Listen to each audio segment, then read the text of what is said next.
Muy, pero muy bienvenidos a un estudio en la Palabra de Dios con nuestro amado hermano pastor evangelista Jimmy Swaggart. Estamos reunidos aquí cada miércoles por la noche en el Centro Familiar de Adoración en Baton Rouge, Luisiana, los Estados Unidos de América, para entender más de la Palabra de Dios en este estudio sobre el libro de Gálatas. Vamos al culto ahora mismo con nuestro amado hermano pastor evangelista Jimmy Swaggart. Aleluya al Cordero de Dios. Gracias a Dios por ese lugar que se llama Calvario. Gracias a Dios por el Calvario. Sí, gracias a Dios por el Calvario. Sí, doy gracias a Dios por el Calvario. Estaré leyendo esta noche. Estamos estudiando el libro de Gálatas. Como ustedes, la mayoría de ustedes ya saben, la epístola de Pablo a los Gálatas, la carta, el libro más instructivo de todas las epístolas, cartas y libros que él escribió en cuanto a nuestro vivir diario para Dios. Para hacer un resumen, Pablo, durante su primer viaje misionero con Bernabé, establecieron esa iglesia o iglesias en esa región de Galacia.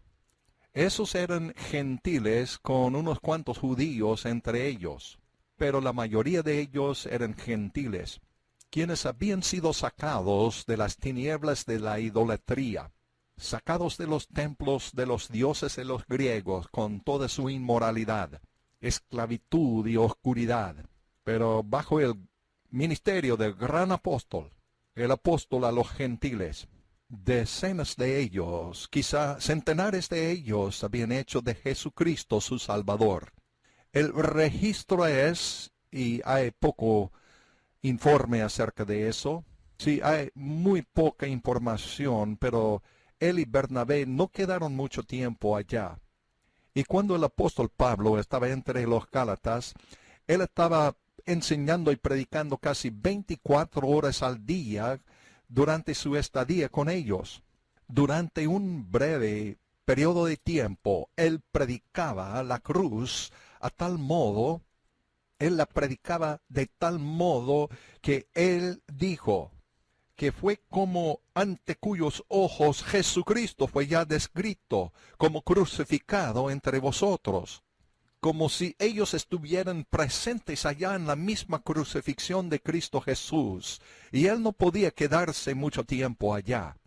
Él les impollaba con el bendito evangelio de Jesucristo y él crucificado, y ellos disfrutaron del maestro más grande de ese mundo de aquel entonces, para instruirles, y a quien el significado del nuevo convenio fue dado. El hombre al cual la palabra más grande le fue dado que la humanidad jamás había escuchado. Y Cristo Jesús era el fin de la ley. Nadie sabía más acerca de la ley que Pablo, y ningún otro hombre sabía más del nuevo convenio que Pablo, porque el conocimiento de ello le fue dado directamente por el Espíritu Santo. Sí, le fue dado por el mismo Cristo.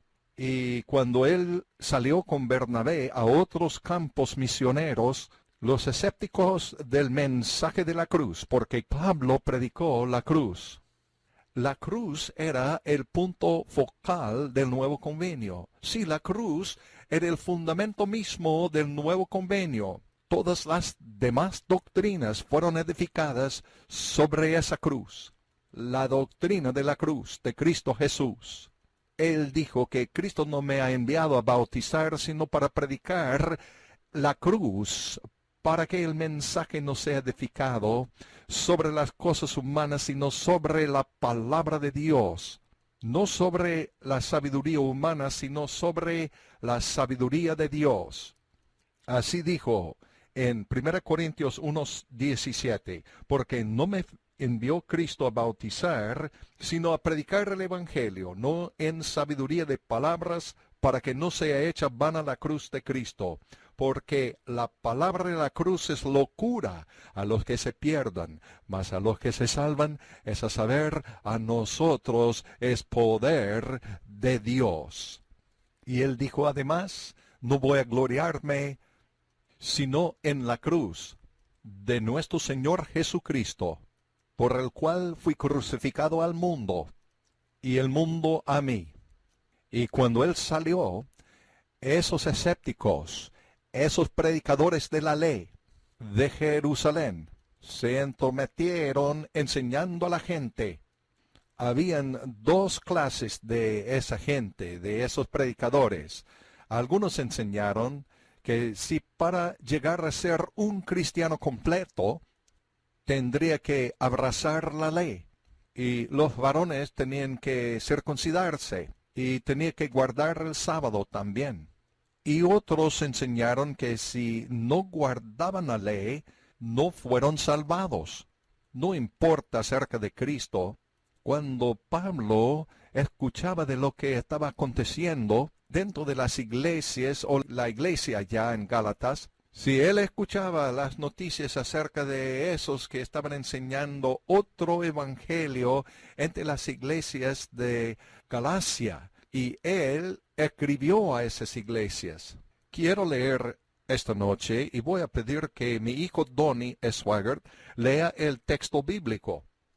Y yo voy a leer el comentario de cada versículo. Y vamos a comenzar con el versículo 3. Y que todos sepan que este tercer versículo del capítulo 3 de Gálatas, si usted iba a explicar esta tremenda epístola, hay dos lados de ella, lo positivo y lo negativo. Este es precisamente la escritura que explica el lado negativo. Él dijo, ¿tan necios sois? Habiendo comenzado por el Espíritu, ¿ahora os perfeccionáis por la carne? Y la escritura positiva se encuentra en Gálatas 2:20, donde él dijo, con Cristo estoy juntamente crucificado, mas yo vivo, no ya yo, mas vive Cristo en mí, y la vida que ahora vivo en la carne, la vivo en la fe del Hijo de Dios, el cual me amó y se entregó a sí mismo a muerte por mí. Esa palabra, crucificado, en el griego significa un evento, un acto cumplido en el pasado, pero que da resultados continuos. Esta es la explicación más grande de la cruz que alguien jamás podría dar. Siga, Donnie, lea el texto bíblico y yo voy a seguirte con la nota del comentario. Oh Gálatas insensatos, ellos no usaron sus propios poderes de percepción. ¿Quién os fascinó? Influencia perjudicial, para no obedecer la verdad. Se refiere a Jesucristo y Él crucificado, ante cuyos ojos Jesucristo fue ya descrito como crucificado entre vosotros. Pablo predicaba la cruz con tal intensidad que sus oyentes podían ver a Jesucristo crucificado entre ellos. Desgraciadamente, solo unos cuantos predicadores modernos siguen su ejemplo. El versículo 3 dice, ¿tan necios sois, habiendo comenzado por el Espíritu? ¿Piensan ustedes que ya se puede llegar a un estado de madurez espiritual por su propio esfuerzo? ¿Ahora os perfeccionáis por la carne?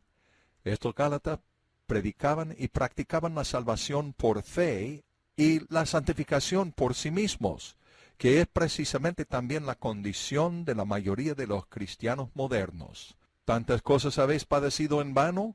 Ustedes han sufrido la persecución debido a su aceptación de Cristo. No lo deseche. Si es que fue en vano, en esencia dice, espero que no sea en vano. Aquel, el Señor Jesús, pues que os daba el Espíritu y obraba maravillas entre vosotros, ¿lo hacía por las obras de la ley o por el oír de la fe? Es evidente que todo lo que el Señor hace se basa cuando el creyente exhibe fe. Nunca es por obras de la ley. Y nótese lo que dice acerca de Abraham aquí. Como Abraham creyó a Dios, El patriarca fue justificado por la fe, no por las obras, y le fue imputado a justicia. La justicia de Dios está imputada a una persona solo sobre la base de la fe en Cristo y lo que Cristo ha hecho en la cruz. ¿Sabéis por tanto que son de la fe? ¿Sabéis por tanto que los que son de la fe? Presenta la fe y la fe sola como el fundamento, pero el objeto de la fe debe ser siempre la cruz. Los tales son hijos de Abraham, los hijos legítimos de Abraham. Y viendo antes la Escritura que Dios por la fe había de justificar a los gentiles, proclama la palabra de Dios como el fundamento de todas las cosas. Predicó antes a Abraham las buenas nuevas, diciendo, en ti serán benditas todas las naciones. Génesis 12, versículos 1 al 3. Luego los, quien quiera que fuera, de la fe en Cristo y la cruz, son benditos con el creyente Abraham. Él recibió la justificación por la fe y así también nosotros. Oremos, amados hermanos. Nuestro bendito Padre Celestial, toma estas palabras que acabamos de leer al pueblo de Dios esta noche, que se acobijan en nuestros corazones, que nosotros recibamos beneficio esta noche y saldremos de este lugar más fuerte en el Señor de que cuando lleguemos aquí esta noche. Y te ruego todo en el nombre precioso de Cristo Jesús. Y todos digan amén y amén. Quisiera darles una ilustración, amados hermanos, esta noche para comenzar la enseñanza esta noche.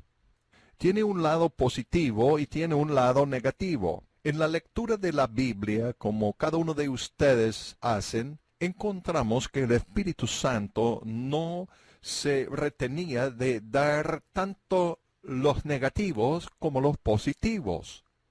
Al leer la Biblia como cada uno de ustedes lo hacen, encontramos que el Espíritu Santo no solamente demostraba lo positivo, sino también lo negativo, tanto de los grandes patriarcas, o sea, apóstoles de la Iglesia de Jesucristo, aquellos a los cuales fueron dados esta palabra del Señor.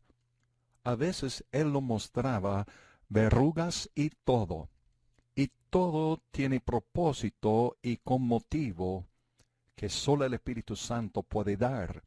Durante esta jornada en que estamos viajando con el Señor, todo esto es para ayudarnos a dar cuenta de ciertas cosas.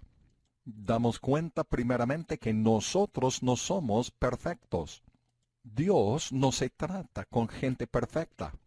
Él solamente obra por un Cristo perfecto. Lo repito, amados hermanos, Dios solamente obra por medio de un Cristo perfecto que habita en nosotros. Tenemos una salvación perfecta porque está toda en un Cristo perfecto. Tenemos una redención perfecta porque está en un Cristo perfecto. Cuando Francis y yo acabábamos de casarnos hace tantos años, y digo hace muchos años, durante un plazo breve de tiempo nosotros nos mudamos, nos trasladamos a nuestro pueblecito de Faraday, Luisiana, en la región noreste del estado de Luisiana. Y casi todos los días celebramos un culto de oración con mi abuelita y la madre de Mickey Gilly. Ella era mi tía, era la hermana de mi abuela, una de las mujeres más piadosas que jamás he conocido. Mi abuelita, una personificación de la piedad, por supuesto en cuanto a lo que yo la considero. Y también el hermano de ella estaba viviendo en el mismo pueblo también. Y creo que no sería una cosa negativa al decir su nombre porque su hijo es un pastor en Luisiana. Un amado hermano muy piadoso. Y quiero decir que él ama a Dios supremamente. y él ha hecho una gran obra allá. Pero de todos modos, su padre nunca echaba de menos esos cultos de oración. Tío Juan, él era en realidad mi tío abuelo. Él y su esposa siempre asistían a estos cultos de oración, y yo lo estimaba mucho. Yo tenía mucho respeto para él. Él tenía un espíritu amable, un espíritu buenazo. Él era muy similar en su actitud como mi abuela. Él era más abierto y sociable. Era el tipo de individuo que cuando entrara en un salón, se iluminaba el salón con su presencia. Y yo le escuchaba. Por supuesto, Francis y yo acabábamos de casarnos y éramos jóvenes, pero yo le escuchaba a mi tío abuelo cuando él oraba y sollozaba, ese hombre que buscaba a Dios de todo corazón.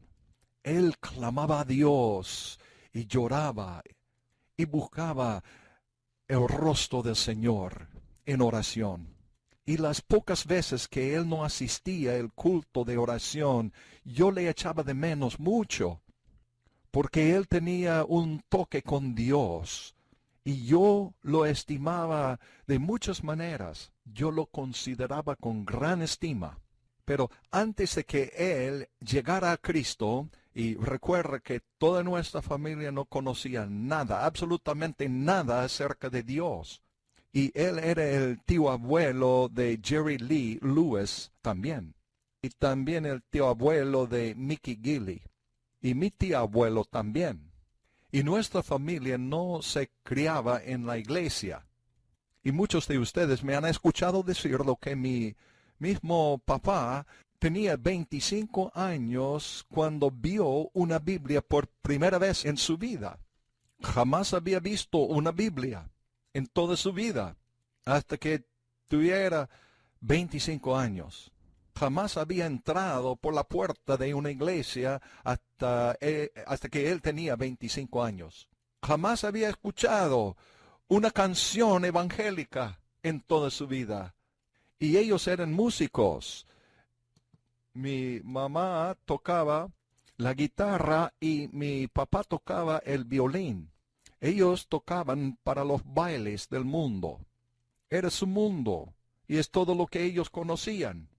Y por extraño que sea, ellos intentaban en esa condición de jamás había escuchado un mensaje evangelístico, ni ver una Biblia, ni estar en una iglesia, hasta que él tuvo 25 años, joven allá, como hombre, recién formando su familia. Y yo tenía solamente 4 o 5 años.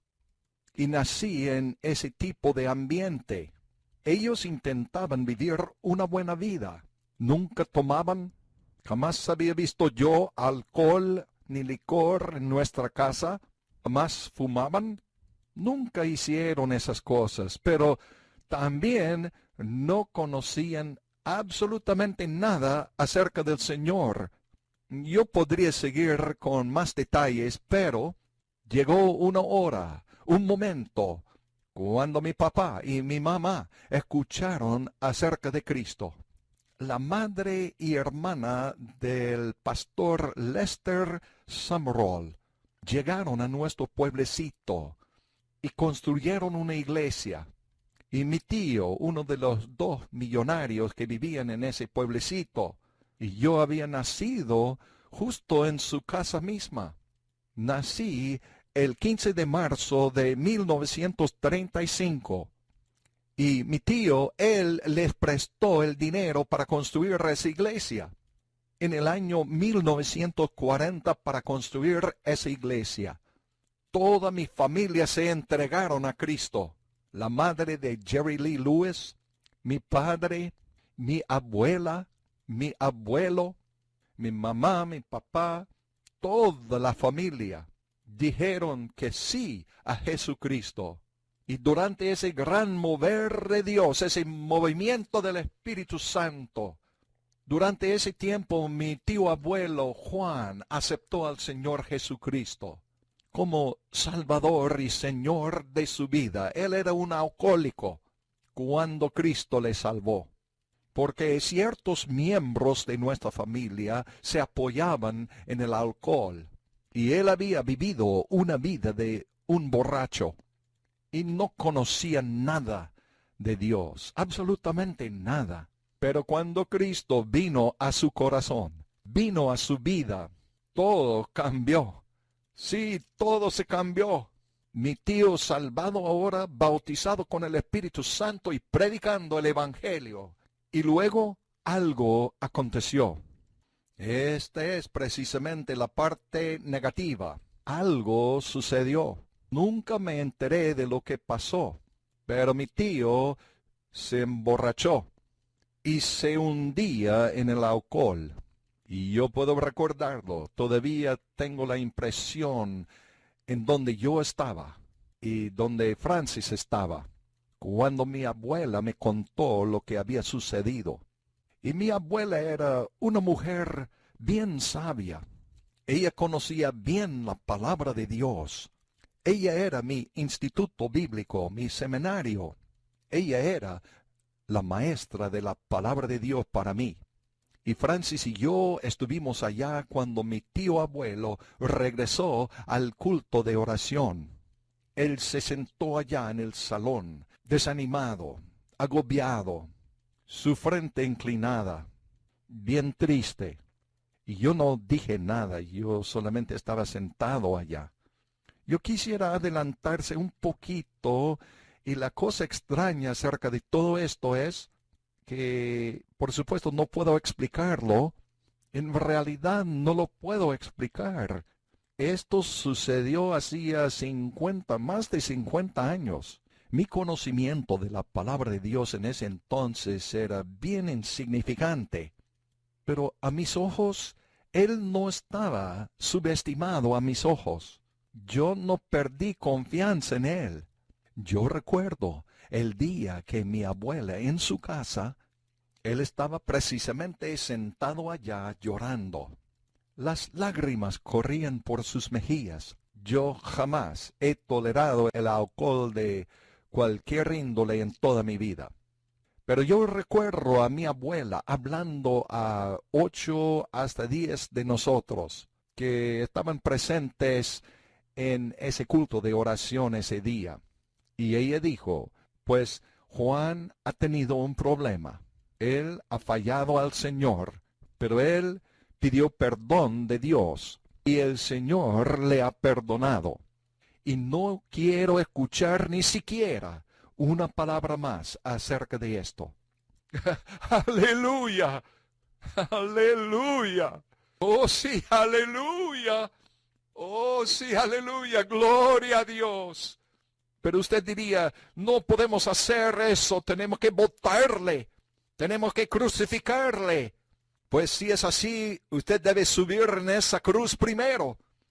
Y jamás el resto de su vida, a lo más que yo pueda saber, él nunca tomó ni una gota más de licor. Y quiero decirles esto, que todos sepan, y la mayoría de ustedes ya saben esto, este pedazo de carne que se llama ser humano debido a la caída, si nosotros no mantenemos nuestra mirada de fe en Cristo Jesús 24 horas por día, 7 días por la semana, y lo que Él hizo en la cruz por nosotros, dándonos cuenta que dentro de nosotros mismos no podemos lograr absolutamente nada, y tampoco podemos llegar a ser lo que debemos ser. Si esto cese de ser el caso, usted podría volverse algo bien mal en un momento. ¿Entienden lo que estoy diciendo? Por este motivo el Señor Jesucristo dijo, si quiere venir en pos de mí, niégase a sí mismo y toma la cruz y sígame. Toma la cruz a diario y sígame. A diario. A diario, toma la cruz y sígame. Regresando, mirando a mí mismo, muchas veces estoy mirando a mí mismo. Y yo le miraba a él, mi tío abuelo, y yo vi un hermano que estaba llorando. Y de alguna manera yo no lo subestimaba. Yo me daba cuenta que lo que él había hecho estaba bien mal, pero muy mal y terrible. Pero mi abuelita lo dijo correctamente. Él ha pedido para la misericordia, por la misericordia y la gracia. Y Dios lo ha perdonado. Todo ha desaparecido. Aleluya. Aleluya. Como el corito dice, usted me pide por qué estoy tan alegre. Yo te diré, porque mis pecados fueron quitados. El Señor no pone sus pecados aquí en un lado para que Él podría sacarlos y ponerlos encima de ti y decir y señalar, allá están sus pecados. Pero los ha quitado completamente, desaparecidos, ya no existen. Y ese corito que acabamos de cantar al comenzar este culto esta noche, por fin desaparecidos, por fin desaparecidos. Gracias a Dios, mis pecados fueron quitados, por fin mis pecados fueron quitados. Y mi tío abuelo siguió viviendo por Dios y nunca más volvía al pecado, o sea, volvía al alcohol.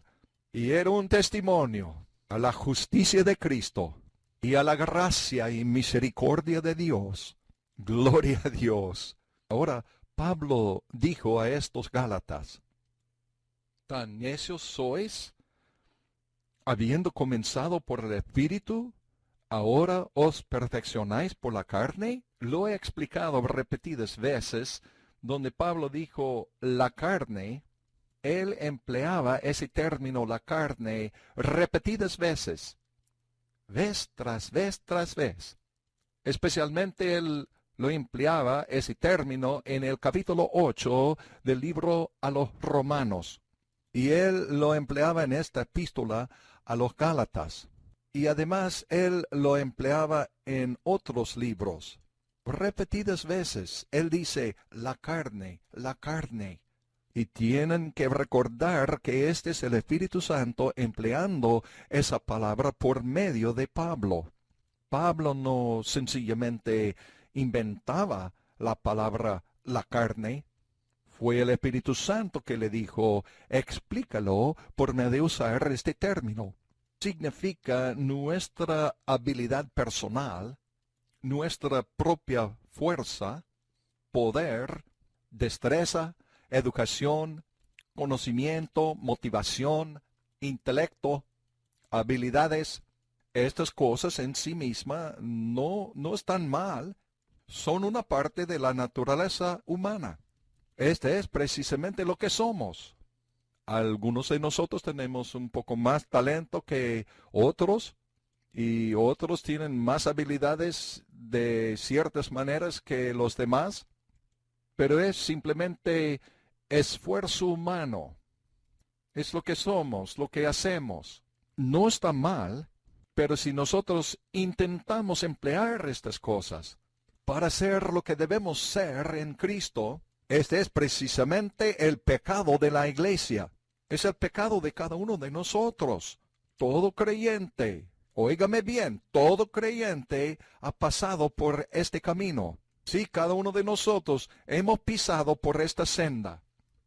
Si usted es salvo, óigame, si usted es salvo, todos nosotros, si usted es salvo, quiere andar con Dios como debe andar con Dios. ¿Es cierto? Si usted es salvo, usted quisiera ser santo, quiere ser justo. Y las cosas que no están correctas dentro de tu vida le dan pena. No se puede ser lo que tú quisieras ser. La ley de tu mente quiere ser lo que tú debes ser. Así dice Pablo en el capítulo 7 de Romanos. La ley de tu mente le dice que cuando usted está martillando ese clavo y por error aplasta su dedo, ay, ¿Cuántos de ustedes en este lugar, y no levantan la mano, pero no quiero que me desilusionen tampoco, porque creo que todos ustedes son tan santos? ¿Cuántos de ustedes se han enojado alguna vez? Ay, ay, ay, que jamás se han perdido o se han enojado. Y quiero decir que jamás he visto a Francis, mi esposa, enojarse, ni una vez, durante todos nuestros años de matrimonio. Ni siquiera una vez. Ustedes creen que estoy burlándose, pero no es así. Quizá algunas veces ella quería matarme, pero nunca lo hizo. Ahora yo, en cuanto a mí, yo recuerdo una vez, Donnie tenía quizá apenas 4 o 5 años y mi padre había construido algo allá en Ferriday, Luisiana, y yo estaba predicando en Natchez, Mississippi. Y un sábado yo me fui a Ferriday para ayudarle a mi padre. Y yo estaba martillando allá en la pared de ese edificio que mi papá estaba construyendo. Y un hombre se me acercó y yo no me daba cuenta quién era. No le conocía. Y Donnie estaba parado a mi lado y él comenzaba a maldecirme porque un poco de tierra había sido tirada a su propiedad. Él estaba hablando bien mal y llamándome por todos los nombres en el libro, maldiciéndome. Y si muchos de ustedes que están sentados aquí, yo sé que están sentados aquí y tienen que guardarse bien porque sus alas van a comenzar a brotar de sus hombros en cualquier momento, unos angelitos, unos santitos, pero, pero quisiera que sepan, su botón se puede apretar, sí, se puede apretar su botón. Y antes de que yo me daba cuenta, yo me enojaba contra ese hombre. Yo tenía un martillo en mi mano. Algunos de ustedes ya están pensando acerca de esto. Yo tenía un martillo en mi mano. Yo estaba martillando allá con ese martillo en la pared. Y sucedió en un solo instante. Yo me enojé. Yo puse ese martillo bajo la nariz de ese hombre y le dije, si usted diga una sola palabra más, yo voy a limpiar su nariz con sus dientes. Y usted me diría, ¿usted, un predicador, dijo eso? Oh, sí, ustedes son tan santos. Yo sé que cada uno de ustedes son tan santos. Y yo le dije, si digas siquiera una palabra, él se empaladeció. Él no dijo nada más. Yo creo que usted no diría nada más tampoco con un martillo bajo su nariz. Sí, con ese martillo debajo de su nariz, él se volvió y se escapó. Y yo me sentí como un perro. Después de bajar mi genio en unos cuantos momentos, yo me sentí como un perro. ¿Han hecho ustedes eso? Yo sé que ninguno de ustedes tenían un problema así, pero voy a preguntarles de todos modos. Sí, me sentí como un perro. Y yo pensaba, yo, un predicador, predicando en Natchez, Mississippi, y yo estoy diciendo a ese hombre con el martillo en mi mano que voy a partir su cráneo con este mismo martillo. Y los ojos de Donnie estaban abiertos de par en par. Él vivía en la siguiente casa. Y subí por las escaleras de su patio y llamaba a la puerta.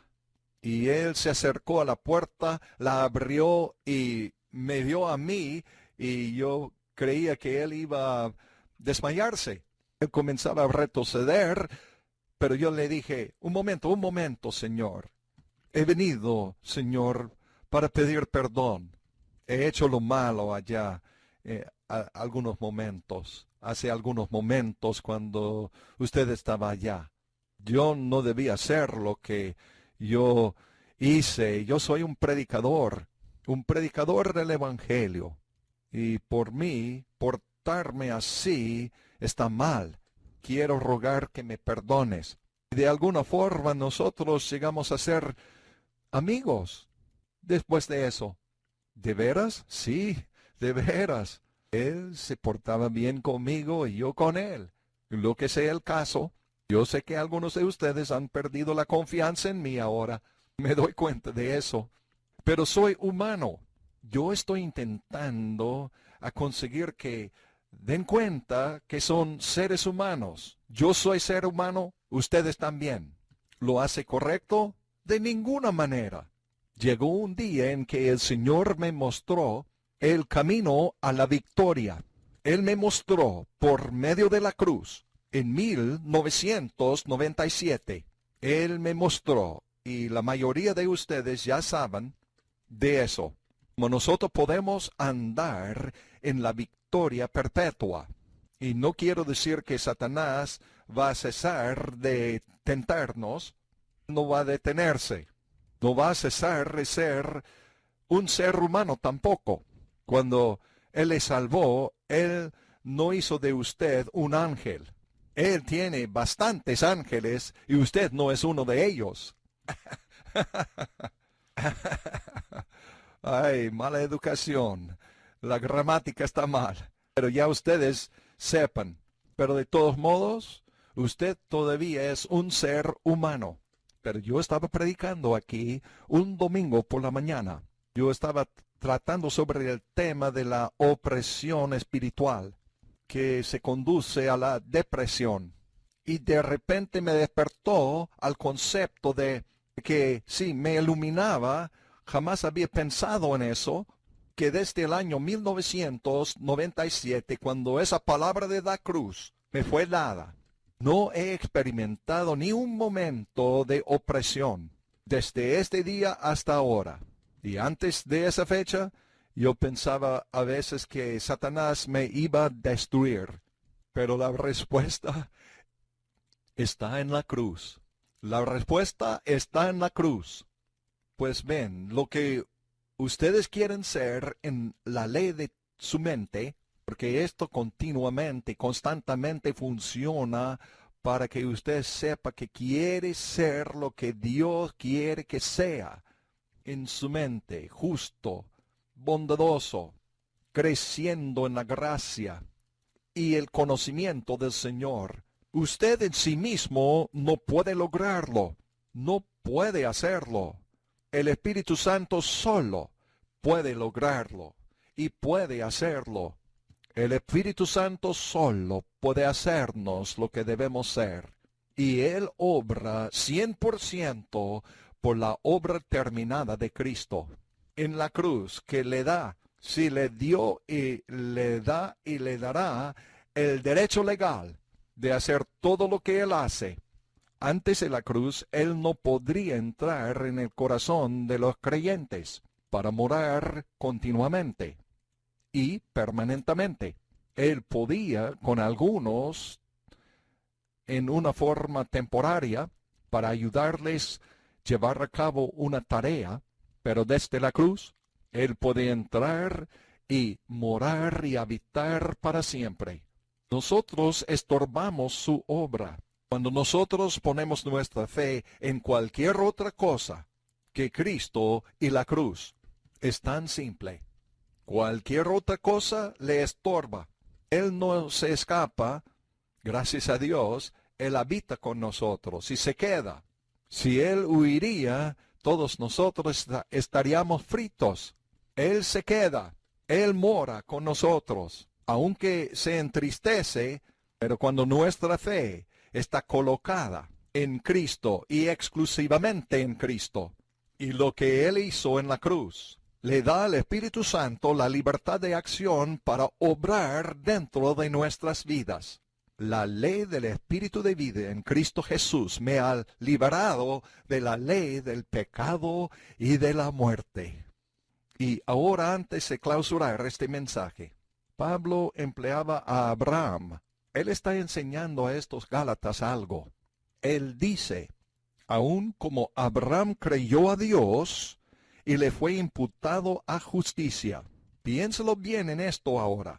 Lo que Pablo está diciendo a estos Gálatas, y usted y yo, él está diciendo, Abraham logró la justicia de Dios y le fue imputado su justicia aún antes que había una ley.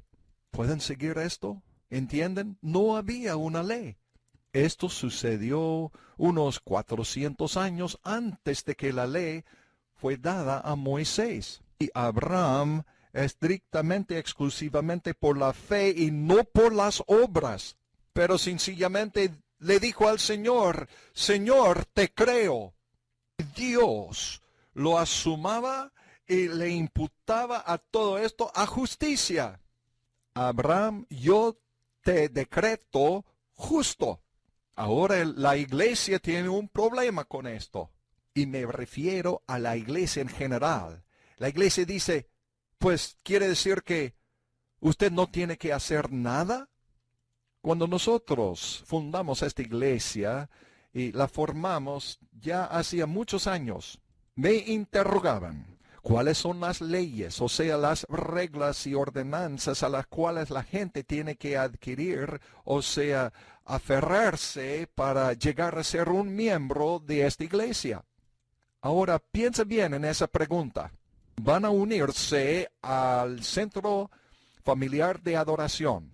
Entonces me preguntaban, ¿cuáles son las reglas que debemos delinear para que se unan a esta iglesia? Estuvimos sentados en un salón grande, quizá bien presentes 30, 40 o 50 predicadores y pastores allá, y algunos de ellos se enojaron conmigo, sí, se enojaron mucho conmigo, y todavía están enojados conmigo.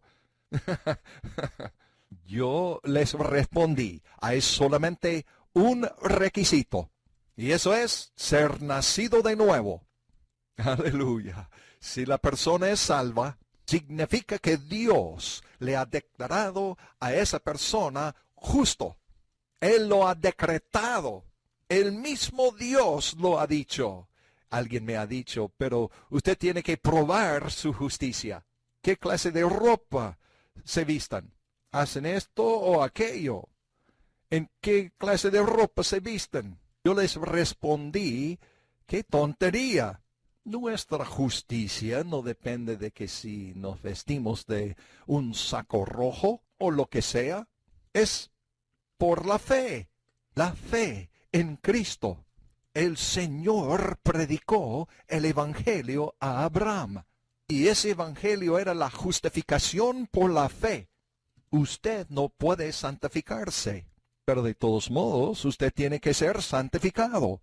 Y usted es santificado por estrictamente poner su fe en Cristo y lo que Él hizo en la cruz.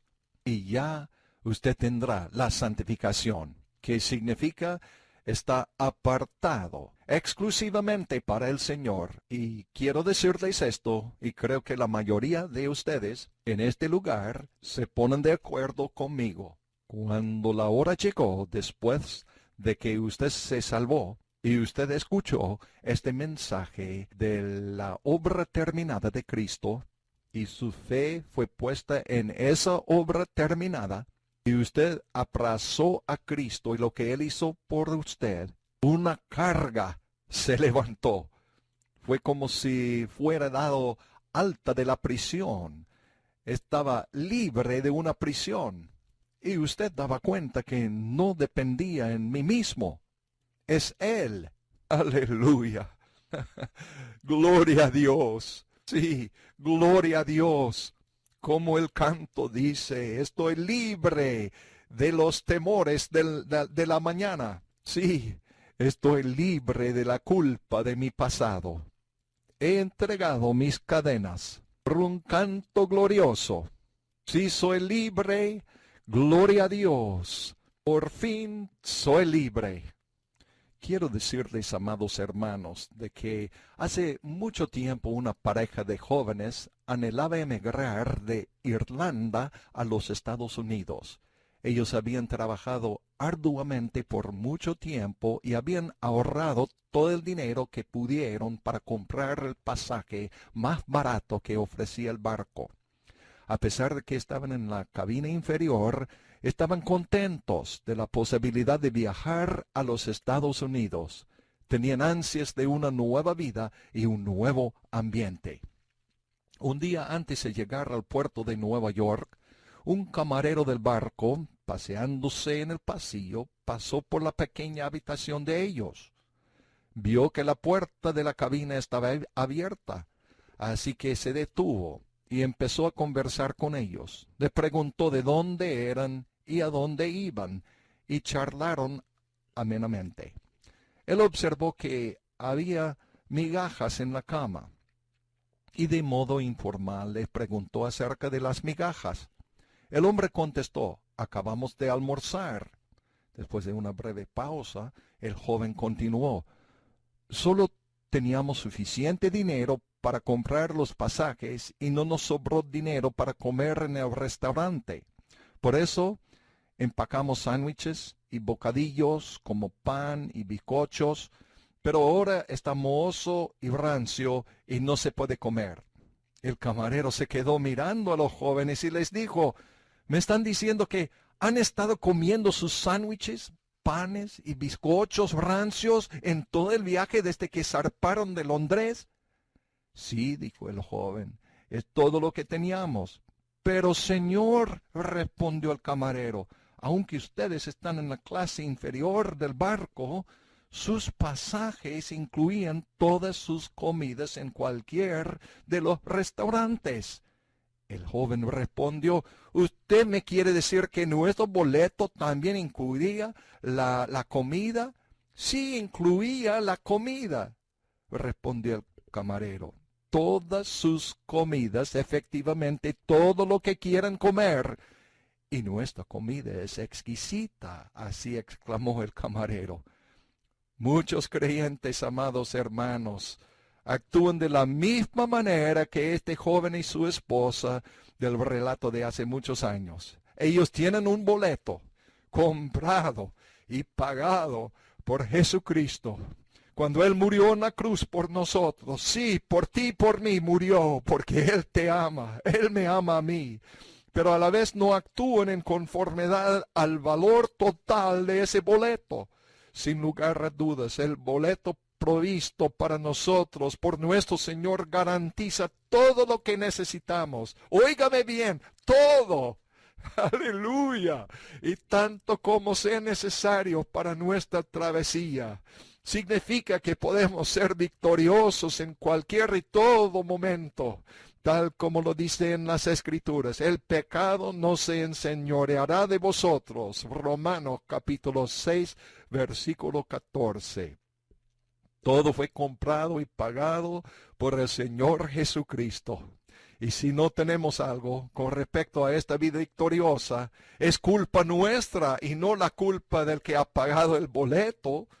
Yo oro y espero, amados hermanos, que el Señor utilice este pequeño mensaje para llevarlo al lugar y a la posición en Cristo que usted ha de disfrutar. Sin lugar a dudas, vivir para Jesús es la vida más emocionante, más maravillosa y plena que hay. De hecho, Satanás no tiene absolutamente nada con qué comparar esto que nos dio el Señor. Pero esta vida es posible únicamente si ponemos orden a nuestra vida y vivimos de acuerdo al orden prescrito de Dios, el cual es Jesucristo y este crucificado. Gloria a Dios. Aleluya. Es trágico cuando la mayor parte del mundo de la iglesia moderna poco conoce y no entiende nada sobre la naturaleza pecaminosa, especialmente considerando que no existe otra cosa más importante. Significa que la iglesia moderna, óigame bien, a efectos prácticos, desconoce totalmente en cuanto a la naturaleza pecaminosa. Significa que la mayoría de los predicadores no entienden lo que significa. No entienden cómo obra, no entienden la respuesta a este problema Y si los predicadores no entienden el problema o la respuesta, lo más seguro es que las personas que se hallan bajo ellos tampoco tienen entendimiento de este concepto. ¿Cuál es la razón por este desconocimiento? Me atrevo a decir, mi amigo oyente, mi amado hermano y hermana, que la mayoría de ustedes que tienen en sus manos el Nuevo Testamento del expositor no sabían antes prácticamente nada acerca de la naturaleza pecaminosa antes que usted la aprendiera de nosotros. La iglesia moderna no entiende la naturaleza pecaminosa porque no tiene un entendimiento de la cruz. Incluso como ya lo mencioné, cuando el Señor empezó a revelarme el mensaje de la cruz, lo primero que me mostró fue el significado de la naturaleza pecaminosa. Después de haber estudiado la palabra de Dios por un periodo de tiempo respecto a eso, descubrí que esto fue lo primero que el Señor le dio a Pablo, lo que a la vez nos lo dio Pablo a nosotros en el 6º capítulo de Romanos, a lo que trataré en un aspecto más importante dentro de poco. El entendimiento de la naturaleza pecaminosa y la cruz realmente van mano a mano. Al considerar el cuadro completo, la naturaleza pecaminosa, la cruz de Cristo y el Espíritu Santo es un solo conjunto, por decirlo así, por lo menos en cuanto a lo que tiene que ver con el conocimiento. Y esta falta de conocimiento con respecto a la cruz automáticamente significa que el creyente no entiende y no tiene concepto alguno de la naturaleza pecaminosa y también desconoce cómo obra el Espíritu Santo. Qué triste. Incluso muchos creyentes pentecostales que han sido verdaderamente bautizados con el Espíritu Santo, con la evidencia inicial de hablar en nuevas lenguas, no saben o entienden cómo obra el Espíritu Santo en su vida. Oh, mis amados hermanos, mis amadas hermanas, Cristo nos ama y nos ha dado este libro de Gálatas, nos ha dado el apóstol Pablo por la unción del Espíritu Santo, dándonos la manera en que podamos, sí, vivir una vida victoriosa por Dios. Y no es difícil, es simplemente poner su fe en Cristo y lo que Él hizo en la cruz por nosotros. Si nosotros comenzamos a desviar de nuestra mirada de fe en Cristo y lo que Él hizo en la cruz, entonces hemos puesto nuestra fe en otras cosas además de la cruz. ¿Cuáles son estas otras cosas? Pueden ser cosas buenas, cosas religiosas. Puede ser la misma Santa Cena. Si usted confía en la Santa Cena como el medio para lograr su victoria, va a caer en la destrucción, la tristeza y la pena. Porque solamente hay un camino, es el camino de la cruz. Si usted pone su confianza en la enseñanza del gobierno de los 12, es además de la cruz, no es la cruz de Cristo. Tengo que advertirle, ese camino se conduce a la destrucción. Óigame bien, no es fácil decir esas cosas, pero señalar la cruz, sí, porque es la única respuesta de Dios para la iglesia. La cruz es la única cosa que separa entre el mundo y la perdición eterna. Y la cruz de Cristo Jesús es la única cosa que separa entre el creyente y la destrucción. Usted me diría que ¿yo puedo perderme? Sí, sí, su fe. Y este es el propósito del enemigo, mi amado hermano y hermana. Es su propósito desviar su fe para que usted abandone a Cristo y la cruz. Este es su propósito primordial. Pero mira, Dios nos ha dado la manera en que podemos mantener nuestra fe en Él con el poder del Espíritu Santo fluyendo dentro de nuestras vidas para que tengamos victoria, la victoria que Cristo compró en la cruz, la victoria de la cruz en nuestras vidas todos los días. Por eso, y lo repito, Pablo dijo, y Cristo dijo, el que quiere venir en pos de mí, niégase a sí mismo y toma la cruz a diario y sígame. Y Pablo lo dijo de esta manera: he muerto con Cristo y ya no vivo yo, sino Cristo en mí. Eso es, gloria a Dios. Pon tu fe en Cristo solamente, exclusivamente en Él y lo que Él hizo en la cruz. Y esto da cabida al Espíritu Santo, da la libertad de acción del Espíritu Santo para obrar dentro de nuestras vidas para que Cristo sea formado en nosotros y nosotros nos conformamos a Él por su poder y no por nuestro propio esfuerzo.